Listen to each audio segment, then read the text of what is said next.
From the studios of Postscript Media and Canary Media. I'm Laura Pierpoint, and this is Catalyst.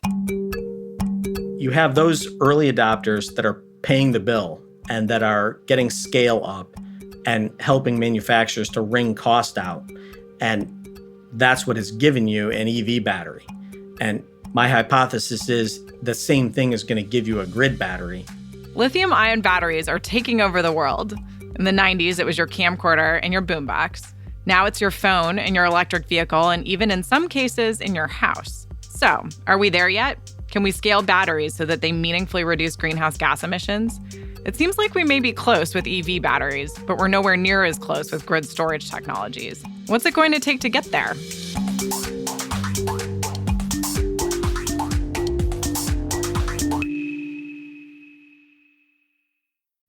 Let's face it, environmental news is often very depressing. That's why we focus on solutions on this podcast.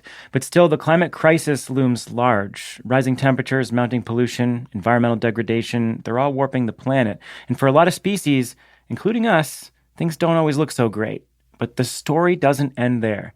Every Friday, Living Planet, a show from Deutsche Welle, takes you behind the headlines to figure out what's happening and how we'll get through it. It'll also help you make better choices for a healthy planet and find space to reconnect with the beauty and wonder of the world around us. You can find Living Planet wherever you get your podcasts. I'm Laura Pierpoint, filling in for Shayle Khan while he's on family leave. He'll be back next week. As amazing and effective as the electric grid is, we've always wanted and needed a way to take electric power with us anywhere. Batteries are the answer. They've unlocked camcorders, remember those? And then cell phones, drones, and now electric vehicles. But in the energy and climate world, we still find ourselves wanting much, much more from our battery systems. Lithium-ion batteries, the mainstays of EV powertrains, have dropped dramatically in price. They went down 89% between 2010 and 2020, from pack prices above $1,100 a kilowatt hour down to around $140 a kilowatt hour. But we still need them to get cheaper if we're going to achieve the level of mass adoption that phases out gasoline-powered vehicles. They've gotten safer in many respects, but we have a way to go there too, given that just last August, GM recalled all of the nearly 150,000 Chevy Bolts they have ever made due to 13 EV battery fires. And of course, we need to meet these cost and safety targets while improving on the range and charging speed performance across EV types. I spoke to an expert on all things batteries, Dave Schroeder, the Chief Technology Officer of Volta Energy Technologies. Volta is the rare VC firm focused exclusively on storage and storage-adjacent tech. Dave is optimistic about near-term technology and business model improvements that will get us to watershed levels of EV adoption. This is great news for the climate, but in order to get the relentless levels of greenhouse gas reduction we're going to need, we can't stop there. We need batteries to support full decarbonization of the electric grid, too. Here, the outlook is a little fuzzier. It's clear that storage can be very enabling for renewables, ensuring we still have power when the sun isn't shining and the wind isn't blowing. The problem is that electricity is cheap and batteries are operated intermittently, so making money on storage can be tricky if you don't have a lot of renewables that produce significant price volatility. And then from a reliability perspective, you don't want to build a lot of renewables unless you know you can manage them on the grid. So we have a bit of a chicken and egg scenario. Luckily here too, though, there are a lot of companies working on different kinds of technology pathways to get us inexpensive storage that can support renewables adoption. The big question is, which ones might win? Take a listen as I discuss all things batteries with Dave Schroeder. It's great to talk to you today about batteries. Thanks, Laura. Good to be here. I have to be honest and say that for me in the clean tech space, I always kind of saw that the coolest of the cool kids in energy are the ones who work on batteries. So I'm particularly excited about this conversation. I don't know if you agree with my assessment. I'm not sure that I've heard that before. Batteries are popular a little bit now, but I don't really look at us as the cool kids. I mean, I think everyone's going to agree with me by the time we're done here. But anyway, let's jump on in. I want to start by introducing you and introducing Volta Energy Technologies a little bit. I think some of our listeners may already have found out that if you Google the word Volta, you'll probably get about 8 different organizations and companies. So give a quick overview of your Volta. What is it that Volta Energy Technologies does? So our Volta is a venture firm, essentially. We have backing from some large strategic investors as well as a more traditional committed capital fund. Our scope is energy storage and things that are related to energy storage. So we're mostly hard tech venture. Yep. Okay. That's great. And you're the CTO. Yes. And I'm going to go ahead and say that you guys are not exactly a typical VC. I think some things that I know about you are, first of all, your reputation for super deep diligence. Also, I know of at least one story where in the context of diligence, you have noted that a company had a particular technical problem and also offered them a fix for that problem before they knew they even had it. Can you confirm or deny that? I can confirm it, though I don't want to name any names. No, you don't have to name names. All I'm saying is that one of the things that I think is really unique about you and Volta in this space is that you guys are really, really deep on storage. This is what you do. It's what you look at. It's what you live and breathe.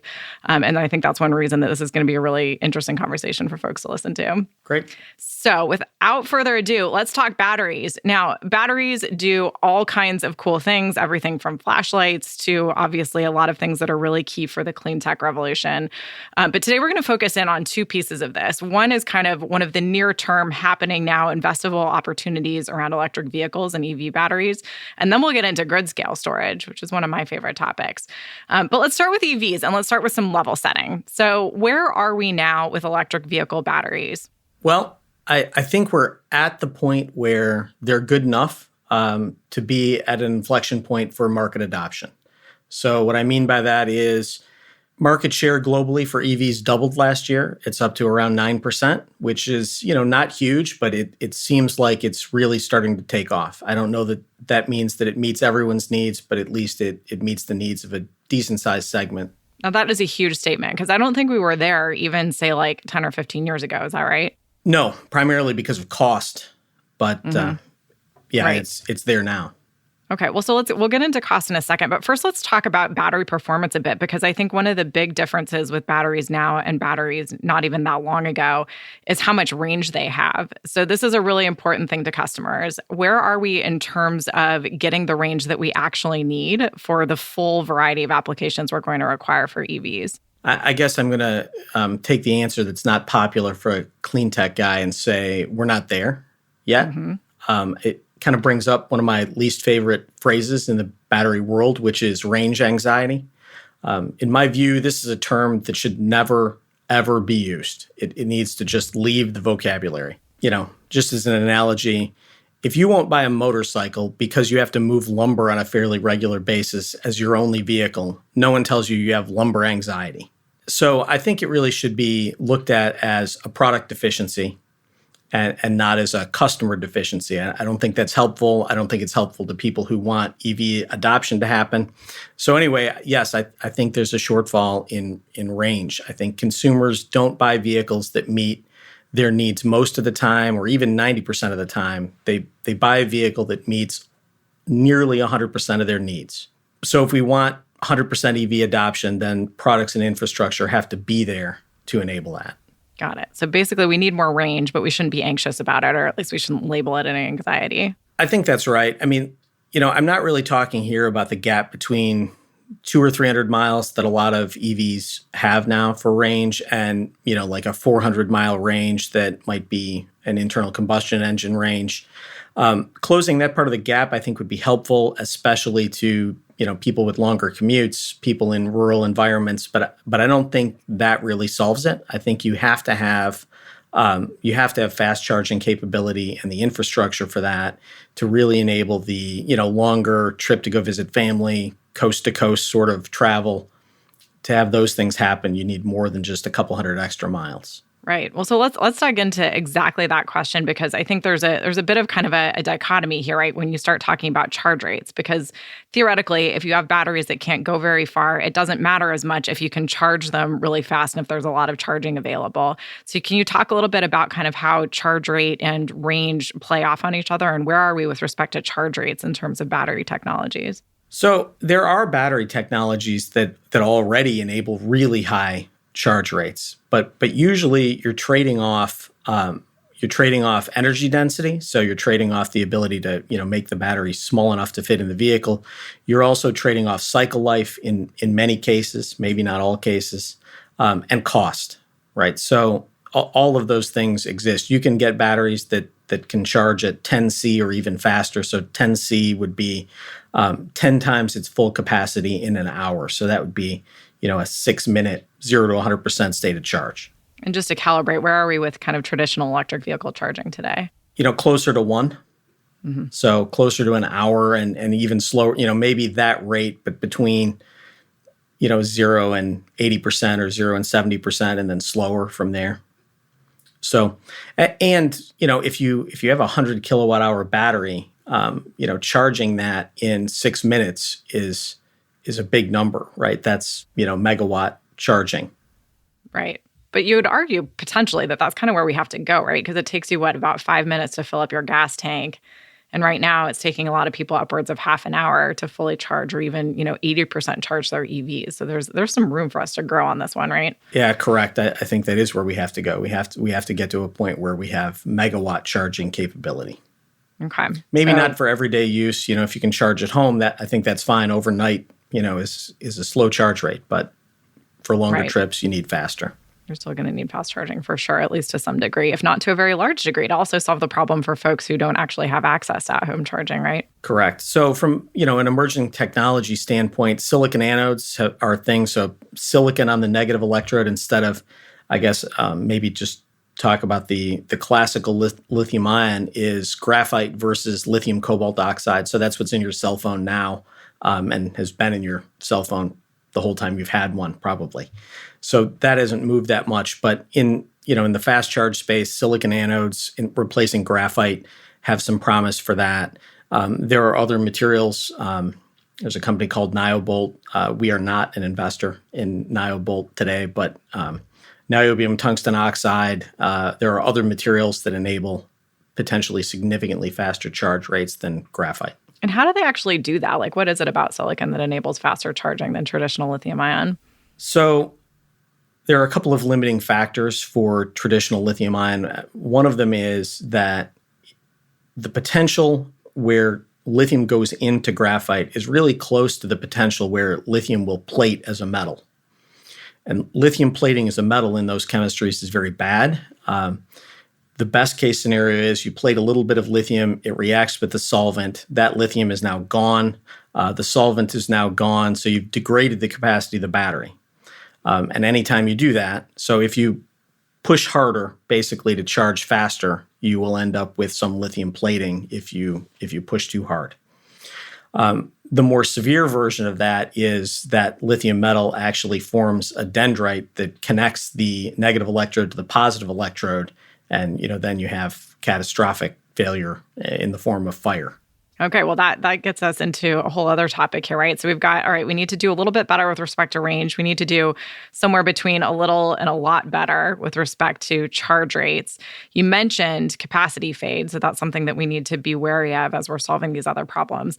But now let's dive for a second into safety, because this is one of those arenas that I think people think about maybe a little bit less when it comes to batteries, but this is still a huge issue. And we're seeing some mass recalls of, GM and other kinds of EVs. We're hearing about fires happening in people's garages. There are a couple of different ways batteries can fail, but maybe walk us through that. What is it about, EV batteries that can make them a safety issue? And what do we do about it? Sure. So there was also the fire, right, with 4,000 Volkswagen Audi Group vehicles on a ship just a couple of weeks ago. Oh, that's right. So I mentioned one, lithium dendrite formation can cause fires. Another one that has been fairly common, I think it was the Samsung Galaxy S7 that had that problem, where they basically just had too much force on the cell. And so what separates the negative electrode from the positive electrode is a plastic separator that has little tiny pores in it. But you can imagine if you push hard enough, you can actually make the negative electrode touch the positive electrode right through that separator. And so that was the case there. I believe the Chevy Bolt LG recall was a folded separator. So the separators in some cases were folded and weren't completely protecting the surface and causing stresses in the cell because you had doubled up separator in some places. So, that could be addressed a number of ways, I guess. There are things that I would call inherent fixes to safety, things like solid state batteries like Solid Power is working on. Full disclosure, that is a company that Volta is invested in. That substantially reduce the risk of those kind of failures. And there are other things, just quality technologies like the ones Feasible is working on for detecting these kinds of problems. Feasible is also a Volta portfolio company, so sorry for the shameless plugging of our portfolio. But no, it's good to know you guys are big on safety. Look, we believe in these companies, right? So yeah, there's a reason they come up. But so catching those problems before they actually get out the door, would obviously help. Mm-hmm. Okay, so we've got safety and a couple of different, potential failure modes and ways to approach those failure modes in addition to all these other dimensions. So what does this mean overall about the technology space? Are there particular kinds of technologies that you think uniquely can be helpful in kind of that multidimensional way to take us to the next generation of batteries? Or are there kind of specific combinations of things that might wind up being useful? Where are you really looking from a technology perspective to solve this suite of challenges? So I think the answer to that question is yes, there are some things. I'm going to back up for just a second just to point out that I know EV fires make the news. There are still a lot fewer of them on a per EV basis than there are internal combustion engine vehicle fires on a per ICE basis. So not saying safety can't and shouldn't be improved, but it's not starting from a bad situation today. That's a really great point. But some inherent things like solid state technologies, I do think, could substantially improve safety across the board. But there are lots of other things, right? Negative electrodes that aren't close enough to the lithium plating potential that is a likely failure mode. Silicon is one of those. Some of these niobium oxide compounds are another one that have enough energy density to be relevant. There are other materials like lithium titanium oxide that have been around forever, but the energy density is just not good. So those sorts of things. But I think really quality could by itself solve it. Just careful enough inspection, right? But battery cost needs to be really low. So that's a high-tech proposition. So this is kind of cool because in some ways I feel like this is like the best of all worlds from like a technology and development perspective is that, we're kind of at this inflection point that we're really going to start to see some serious adoption and there's some pathways to solve some of these remaining technical challenges. So it seems like a super exciting time for the EV space.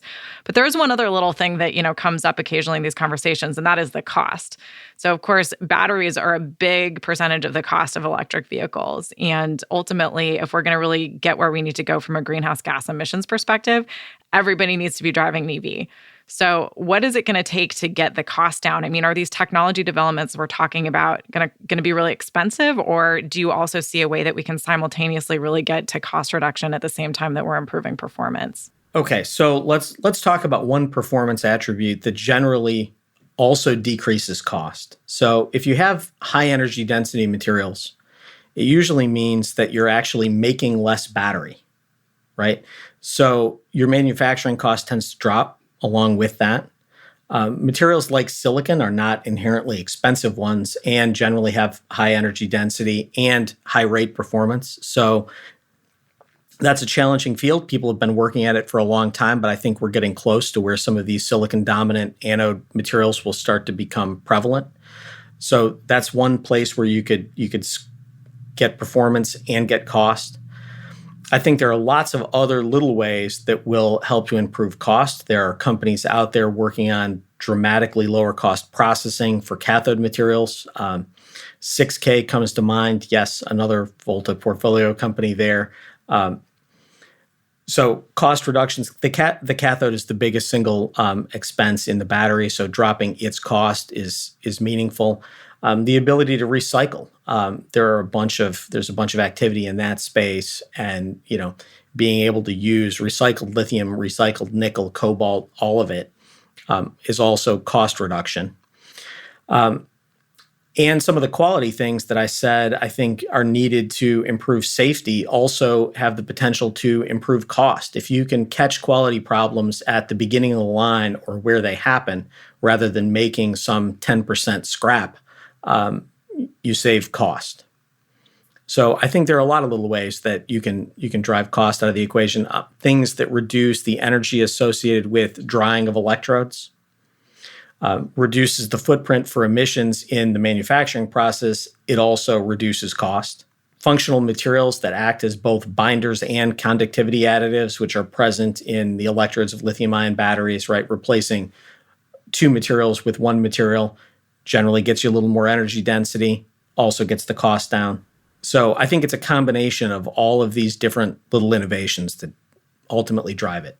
Yeah, no, I think that's really exciting and good stuff. I think so. If we're thinking a bit though about this point you made that there are some materials out there that can both improve on cost and at the same time improve on performance, that sounds awesome. But is that always true? Because I know that in the past, I've heard about certain kinds of materials that potentially could be really low cost, but we'd really struggle with performance. Like sulfur is one of those.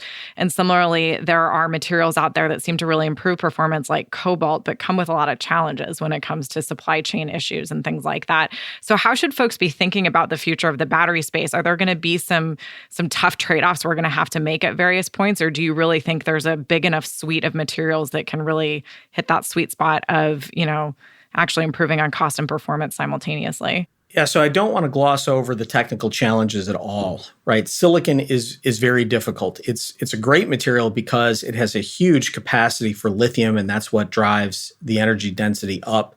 It also drives huge volume expansion of the silicon when the lithium goes into it. So you end up with cracking, you end up with exposing fresh surfaces, which also react with the solvents in the battery. It's a difficult problem, but it's a problem that people have been working on for a really long time. And it seems to me like there are emerging solutions. Yeah. Okay. Sulfur, same thing. That has, sulfur is essentially free. People pay you to take it in some cases. People right? will probably pay you to take it. Yes. So other than transport cost, you're looking at a zero cost cathode that, there's no shortage of at the many, many gigawatt hour scale. But as you pointed out, rates are typically low. It can be very difficult to get cycle life up. Anyway, it's another place where people have been working for a really long time. We do have one portfolio company, Conomics, that's in that field. I think they've made really, really good progress. Not quite ready for an EV cell today, but it's going in that direction.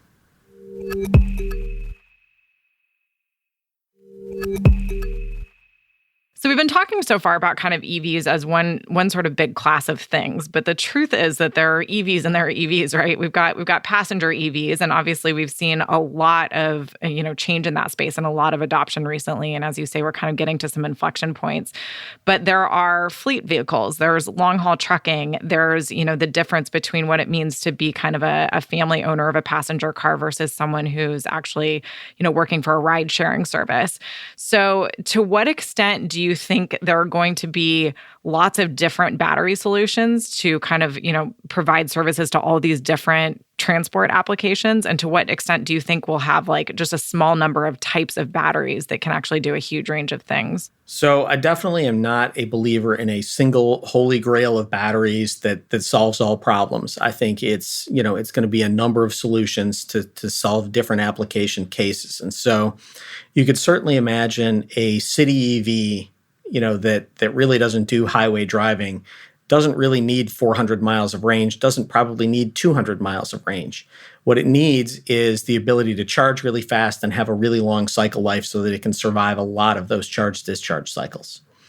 So, what we're seeing right now with companies like our Next Energy, which is yet another Volta portfolio company, is that there's a lot of traction right now for light and medium duty delivery vehicles, for example, which are in that category of the owners and operators know how many miles that it's going to go in a particular day. That's the range you need. You don't really need more. You're not going to take it on a family vacation. And lithium iron phosphate based batteries seem to be the logical choice today for those applications. And there's growing business for that. Mm-hmm. Okay. And my guess is that $5 plus per gallon gasoline is probably going to help with adoption there. Right. Although, as we've pointed out before, that coming along with a lot of increases in materials costs is we're going to have to see how this but probably not iron phosphate. Fair enough. Okay. All right. Still a couple of things that we'll be able to get on the cheap. That's great to know. Okay. Well, I think this is, that's interesting. And it's helpful in some ways, I think, right, that there are a kind of range of different kinds of applications. This isn't going to be a winner-take-all kind of scenario. This is sort of one of these spaces that's going to have a lot of, rich technology development across a couple of dimensions to really optimize for the things we need to do. Tungsten niobium oxide, that's another thing that's in that same category of, I think, very high rate, very long cycle life, that has potential for city vehicles that don't need really long range and just need fast charge capability. So anyway, I think there will be a mix, and I think that mix is going to be around for a long time. Let's talk about one other aspect of electric vehicles. I have, I'll say, some relatives who shall not be named who like to bait me with, cartoons on social media that say things like, if you drive an EV, it's actually dirtier and worse for the environment than operating an internal combustion engine vehicle. Granted, this was like 10 years ago, so it might be a little harder to make that argument now. But let's talk for a sec about life cycle greenhouse gas emissions. Is this something people should be thinking about and really be concerned about? Are there ways in which we need to be developing batteries that are going to reduce the sort of embedded or production greenhouse gas emissions associated with them? Yeah. So first, let me start with that's not true. What your thank you. What your relatives are putting out there. If you have a dirty enough grid, right? If you have a diesel genset charging your car, it's probably quite a bit worse than just using a gasoline powered car. But that's not our grid, right? We have a lot of already a lot of fairly green power on the grid. And so that by itself isn't true. And it's gotten better, right? It keeps getting better. Last year wasn't a good year, but in general, the trend is in the right direction. So I don't think that people generally should worry about that. I worry about it a little bit, but the first proposition is we need to get EV adoption up because it does actually reduce greenhouse gas emissions, even if you consider the energy that's embedded in production of the battery itself. As far as that goes, production of the battery itself, that's generally driven by energy use, the greenhouse gas emissions associated with that production. Energy use drives cost, and this is a really competitive business. So there's a huge incentive for squeezing the energy out of battery manufacturing because people want to squeeze the cost out. So I don't think it's a big concern. All of the big players are very, very motivated to drive their energy use down as far as they can. So some of the things that I mentioned before, with new ways to make cathodes that are less energy intensive, that stuff will have positive impact on cost and the embedded CO2. Mm-hmm. It's really nice to once in a while encounter a space where incentives are actually aligned the right way, that reducing cost means reducing greenhouse gas emissions. So let's just put some cheers up for that. Great. Okay. So, we've already motivated a little bit this notion that EVs are only as clean as the grid you use to charge them with, at least to some degree. So, so this gets us to the next big point, which is to, meet any of our greenhouse gas emissions targets. We've got to decarbonize our grid. And it's technically the easiest problem to solve. But it gets a little bit tougher if one of the best and cheapest ways to solve it is to put lots of renewables on the grid, because then you need to manage the variability of those renewables. So, one of the things that I've gotten on my soapbox on a couple of times in my career is that, so often I hear people say, we need more storage, referring to the grid. And I always kind of stop them and say, do we really need more storage? What we actually need is reduced greenhouse gas emissions, which means more renewables. We need more reliability. We need, the ability to continue to serve people with power even when the grid itself isn't operating. So there are actually a huge range of applications for which we need storage. But storage is actually kind of a means to an end, I think, in some ways. So there are 1,000 things we could talk about in this dimension, because there are all sorts of ways that storage can be really helpful for a wide variety of grid needs. And already storage is getting built and is being helpful for a number of those. But let's talk specifically about the greenhouse gas reduction side of this and really get into, what it's going to take to have the kind of storage on the grid that's going to support renewables. In other words, what do you think about prospects for so-called long-duration storage? You have now used my second least favorite phrase in the battery world. I know that's not my favorite. So I don't have nearly as big of a problem with long duration as I do range anxiety. I actually think that it can have a useful meaning. So here, if I have an application that requires me to charge or discharge for 8 hours or 12 hours, you might say that is a long duration application. And I think that's fine. Where it kind of falls apart is that when people talk about the technology side of it and they talk about long duration storage technologies, they seem to come at it with this idea that duration's a good thing because duration is a good thing in just about every other context that you would use it in. But in the case of energy storage, duration is 1 divided by the maximum rate. So it's 1 divided by performance or inverse performance, right? So duration from a technology standpoint is the opposite of high performance. And so I always kind of cringe when I hear people say things like lithium ion can't do long duration or can't do durations more than 4 hours. Everyone who has a cell phone knows that lithium ion can do 24 hours because we've all forgotten to plug one in for a day and found that the thing wasn't dead yet. So clearly, lithium ion can do long duration. What they really mean is they don't want to pay for lithium ion, which is totally understandable, but it certainly can do it. But what usually, but before we get into the cost though, for a second, I just want to ask you to explain this a little bit more because in my mind, the way it works is this, right? When you say that duration is kind of the inverse of performance, you're saying, all right, you have a certain amount of energy you can store in a battery, and then it's basically like you get to choose how big your faucet is, right? Like either your faucet pours that energy out really quickly, in which case it's short duration, but you're getting a lot of it at once, or you can have a much smaller faucet, in which case you can have all the duration you want. You're just not going to get much power at any given time. Is that the way to think about it? Correct. And so usually the way it works from the technology standpoint is when people are talking about the duration, they're talking about the biggest the faucet can be for that technology. So it's limited to that rate as a maximum, right? Which limits the other kind of applications that it might serve, right? It really is stuck at, C divided by 8. So its capacity over 8 hours or C over 12 or whatever. There are even some technologies out there that are no faster than C over 100. So anyway, really, really low rate performance. And usually the low rate performance goes with other poor performance attributes. So it's usually low rate and low round trip efficiency, meaning that, for every kilowatt hour that you generate that you want to store in this thing, you only get 0.65 kilowatt hours back. So it's normally just kind of a broad suite of, not great performance attributes. Energy density is usually not good. Round trip efficiency is not good. Maximum rate's not good. But why does that have to be the case? Why can't you have a huge faucet and tons of energy stored all at the same time? So I think that's the holy grail of batteries that you just described, Okay. Right? We look for things all the time where that's not the case, right? And, the way people usually go about the cost problem is to separate power from energy. Mm-hmm. Try to store energy in some really, really cheap way, and then convert back through some power device that's inherently more expensive. Mm-hmm. But that limits your maximum rate and generally causes you to have some sort of crossover of cost relative to lithium ion, where lithium ion is the clear cost leader if you only need an hour at that maximum power rating or 2 hours. But somewhere in the 8 to 12 hour time period, it flips and becomes cheaper, usually in theory, maybe not in practice, than lithium ion.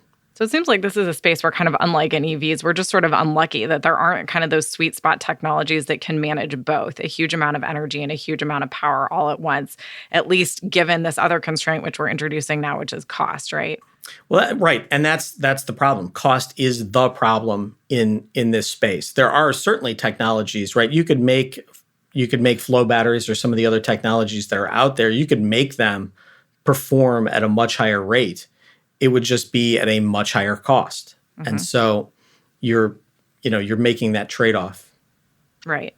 Well, I think some of what kind of helps to motivate this a little bit is that if you think about like how often and how much you're using any given battery, right? Like you want to try to use it as much as possible in order to make back your money. And so the bigger you make your energy storage, in some sense, yeah, sure, then the more capacity you have, but you may not use it quite as often. So there's kind of this like inherent cost trade-off that's built into what it is that you're creating with a battery. Correct. And if you start talking about things like seasonal storage where you're only going to use it, once or twice a year, it's really hard to get your money back if you paid anything for it. Right. And so just to help everyone with the vernacular here, when we say long duration storage, even though it's your least favorite phrase, it gets used a lot, right? So typically people mean Yes, what, more than 8 hours all the way up through seasonal energy storage? I think that's right. I mean, I've actually even heard it anything above 4 hours because that's where historically the cutoff is for lithium ions cost working out. Though I noticed just this week, California installed its first large 8-hour lithium ion system. Ooh, that sounds exciting. So apparently it isn't limited to 4 hours. It's actually one bids for 8. And I think, so as an investor in the space, we always try to disprove this hypothesis. But I think the null hypothesis has to be lithium ion wins. And, then you have to see if you can come up with ways that's not the case. But you have to start there. Okay. Well, so we'll get into lithium ion in a second, but first let's talk just for a second about this cost issue, right? Because I think, we talked about how performance are sort of these trade-offs, but I think as you said, the biggest issue in this space really is cost when it comes to batteries. So fundamentally, we're talking about electricity and electricity for the grid. So electricity is not that expensive relative to the cost of a lot of these technologies. So how does this play out with lithium ion? People talk about lithium ion a lot of the time as being too expensive for the needs that we actually have. But what does that actually mean? Why is lithium ion so expensive in this context? So I guess I fundamentally disagree with that statement. I think lithium ion's cheap, but for a reason, right? You mentioned, well, it's too bad that there's no technology that really fits this grid application well, and there is one that fits EVs. But I would say, well, there's not one that fits EVs. There was one that fit camcorders and cell phones and laptop computers really great. So you had these early adopters, essentially, of that technology that were willing to really pay for that performance, right? You had well over $1,000 a kilowatt hour cost, and people still paid it. By the way, power tool batteries are still at retail about $1,000 a kilowatt hour, right? And people are happy to pay it. Maybe not happy, but they do pay it. And so you have those early adopters that are paying the bill and that are getting scale up and helping manufacturers to wring cost out. And that's what has given you an EV battery. Mm-hmm. And my hypothesis is the same thing is going to give you a grid battery because those, not early adopters, but earlier than the grid, EV manufacturers are going to wring the cost out of it, and the utility industry will be the beneficiary there. Sure. So that makes sense that EVs can kind of help bring down the cost of lithium ion, and they could be competitive for the grid. But what's the rub with that? Like, why isn't lithium ion already cost competitive on the grid? Why is it so expensive to build lithium ion to serve needs longer than 4 hours? So lithium ion's cost doesn't really change with the amount of energy that you're storing, right? If I buy a kilowatt hour of lithium ion or I buy 10 kilowatt hours of lithium ion, it costs the same per kilowatt hour. So you're stuck with whatever that cost is. There are some other things that are not great attributes of lithium ion that also increase cost. One is existing lithium ion usually also has to go along with some HVAC. So temperature has to be controlled. There are technologies that are emerging. I'll mention solid power again, just because they have demonstrated the ability to operate at elevated temperature for very extended periods of time without degradation.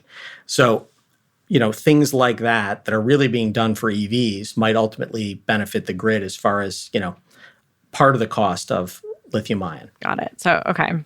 So again, I think it's also a piece of this puzzle, right? That lithium ion, if you want to have a lot of long duration storage, you kind of got to stack these lithium ion installations next to each other. And so you may not be using your last one as often as your first one. And it's really not that they cost so much, right? It's that you don't get value out of the 23rd hour of storage that you have installed if you don't use it every day. Right.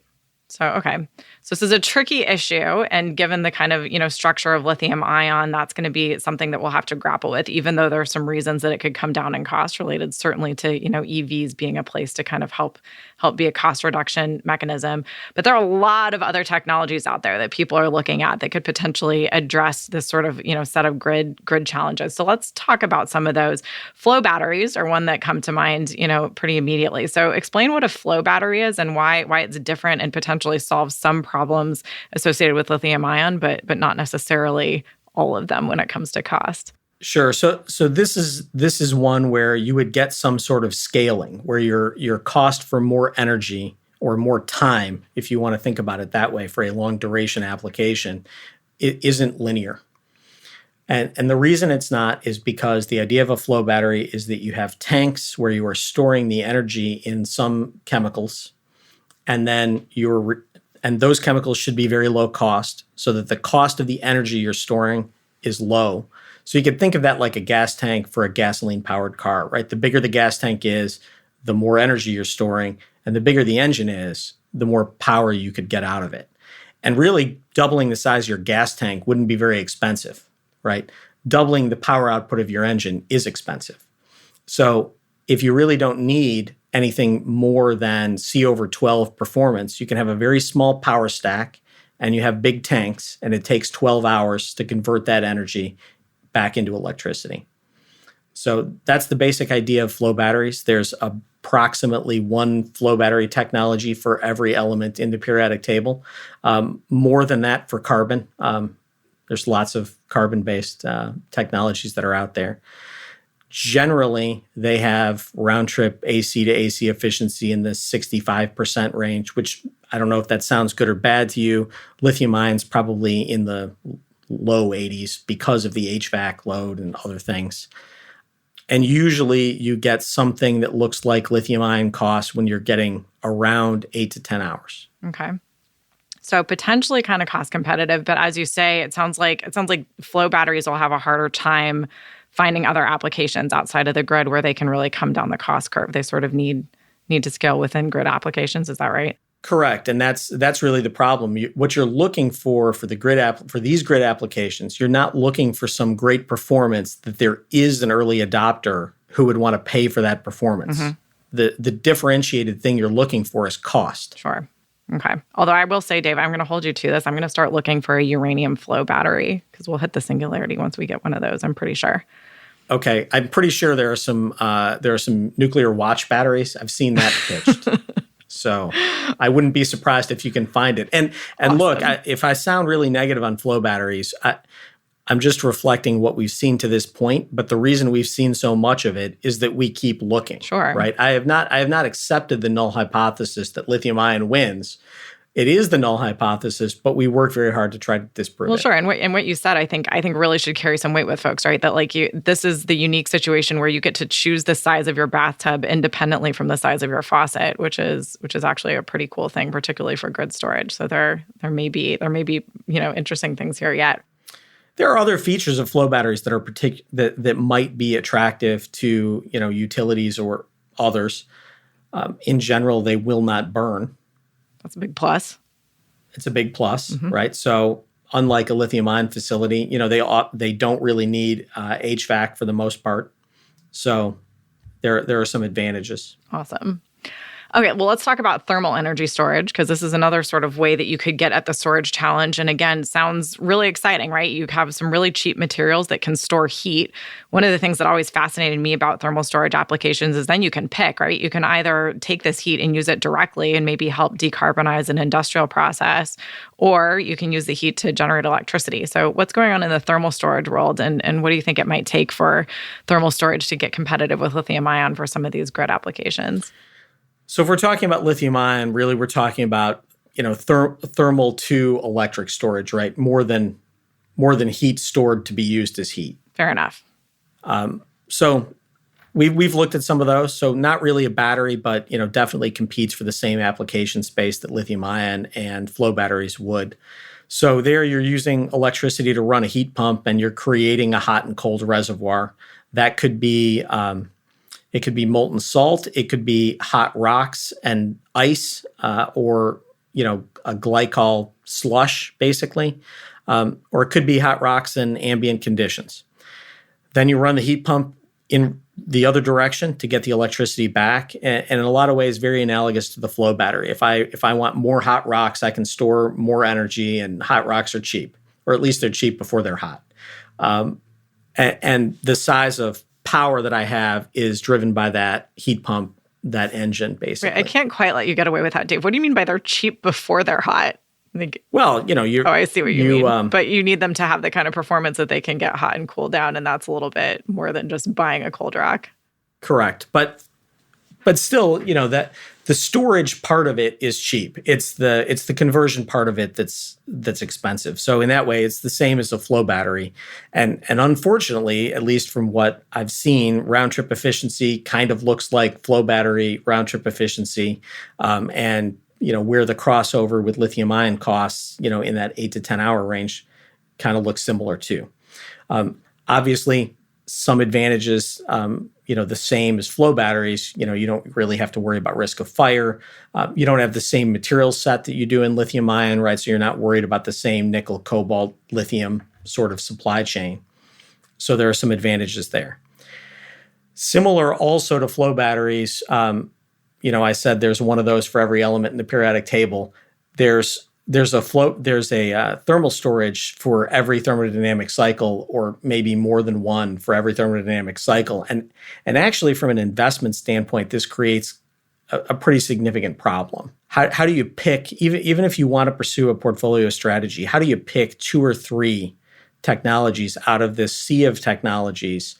They might have intellectual property that prevents someone from directly copying what they're doing, but they can't stop all of these other people who could generate nominally the same performance from pursuing what they're pursuing. Interesting. So yeah, more of the... It's tough to make an investment decision in that case. Right, or their particular chemistry or their particular thermodynamic cycle. Sure.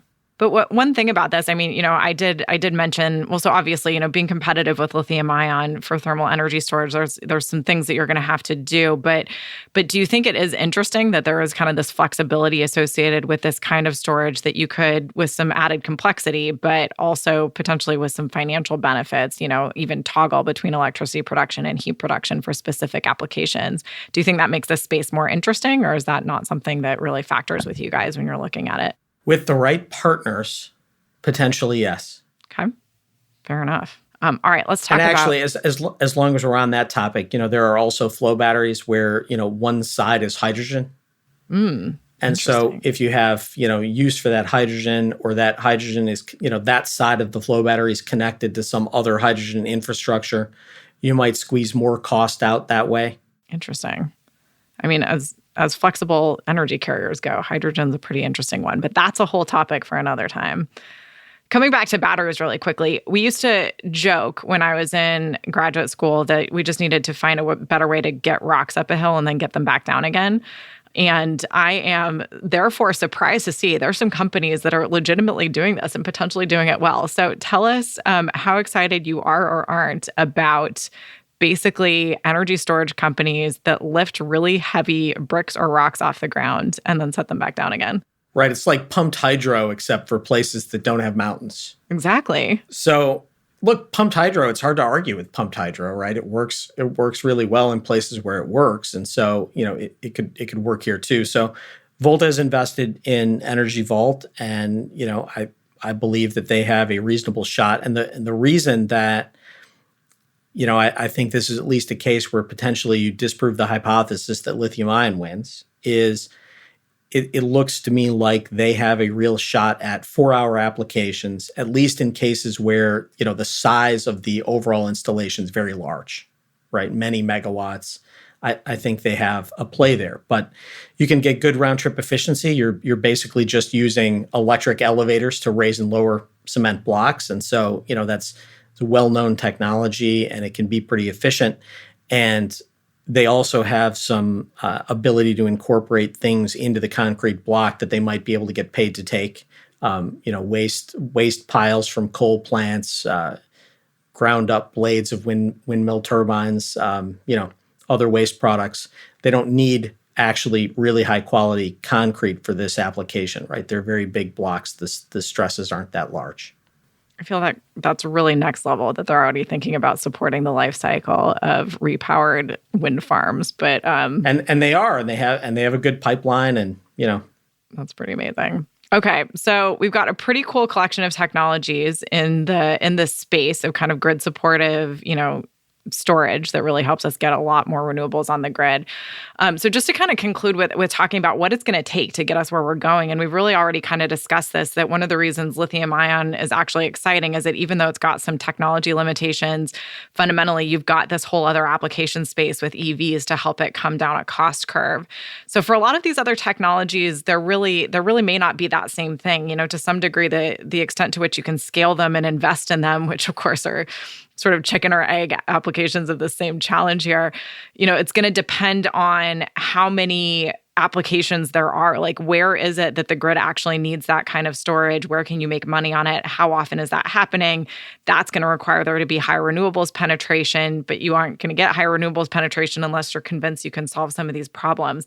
So we've got a bit of a chicken or egg in the grid space here. So other than, kind of betting heavy on lithium ion where they've got this other technology space to come down the cost curve, what can we do to kind of maybe change the game a little bit and enable some of these other kinds of technologies? Are there things specific to kind of grid and or renewables adoption policies or storage policies that you think could really be meaningful?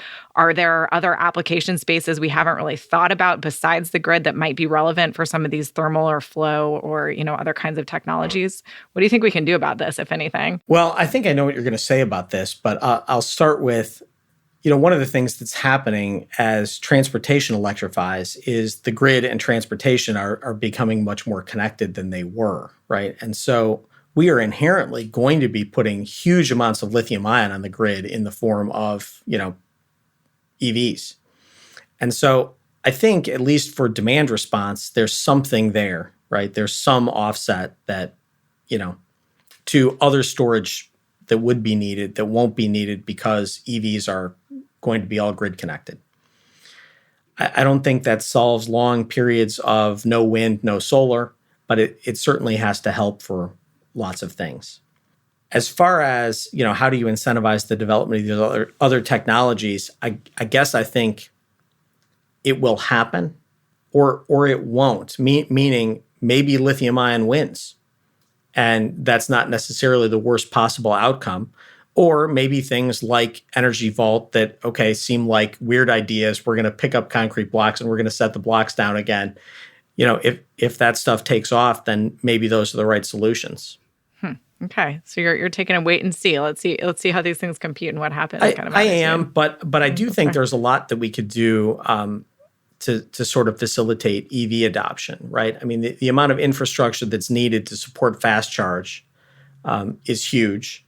I think there are actually battery applications for supporting the grid to support fast charge, right? If we're talking about a gas station of the future where every charger has to be able to deliver a megawatt, that's a big grid interconnection if it's all going to be served in real time by the utility.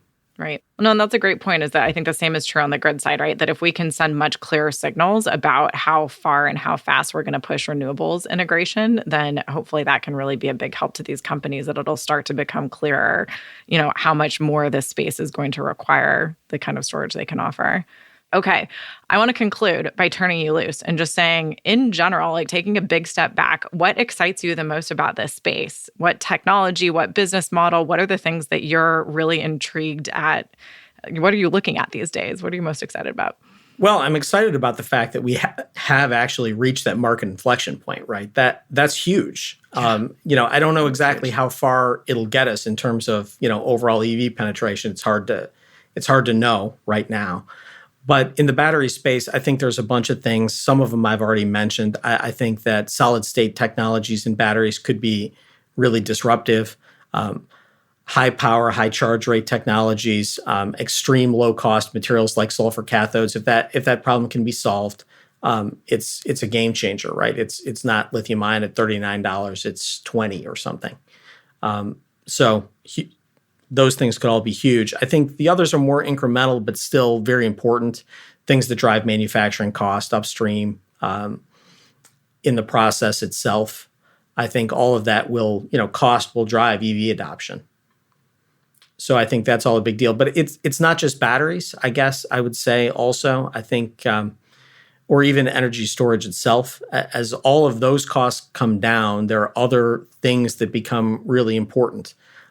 So we are spending more time looking at power electronics I think there will be more opportunities there. There are already a lot of opportunities there. Technologies that avoid rare earths and still give you good efficiencies for EV and other motors. It's not like those things are not important for other motors. Wireless charging and wireless fast charging are coming, and I think those will help drive adoption. It's not just about convenience for consumers, but I don't think you should undervalue convenience for consumers. I do think it's a big deal. And recycling of lithium-ion batteries and all of those materials, it's another thing that's going to drive cost and close the loop. That's awesome. Well, so this is a great list, and I think this is going to be really fun to revisit this conversation in 1 year and then again 5 years from now to see how much of Dave's magical list of exciting things manages to take over the world. I'm going to ask you to put your stake in the ground on one more question, which is, within the next 5 years, will I get to walk around buildings with my cell phone in my pocket and have it wirelessly charge off of solar windows in such a way that I never have to stick my phone in a charger ever again? No. Dang it. All right. Feel free to call and laugh at me if you are actually doing that at some point in the next 5 years. Though. All right. Sounds good. All right. Well, folks know what they need to go work on then, so that you can help me prove Dave wrong here. But Dave, this has been really great talking to you. I really appreciate the conversation, and we'll stay in touch on all these topics. Great. I'm Thanks, sure. Laura. David Schroeder is the Chief Technology Officer of Volta Energy Technologies. Catalyst is normally hosted by Shayle Khan. He'll be back after he returns from family leave next week. The show is a co-production of Postscript Media and Canary Media. Postscript Media is supported by Prelude Ventures, a venture capital firm that partners with entrepreneurs to address climate change across a range of sectors, including advanced energy, food and agriculture, transportation and logistics, advanced materials and manufacturing, and advanced computing. Find Canary and Postscript on Twitter. You can find me on LinkedIn. Tag us if you want to provide feedback or want to suggest future topics. And if you like today's episode, make sure to rate our show on Spotify or leave us a review and rating on Apple Podcasts. You can find links for this episode's topic and guest in the show notes, or go to canarymedia.com. Our producers are Daniel Waldorf and Stephen Lacey. Theme song and mixing by Sean Marquand. I'm Laura Pierpoint, and this is Catalyst.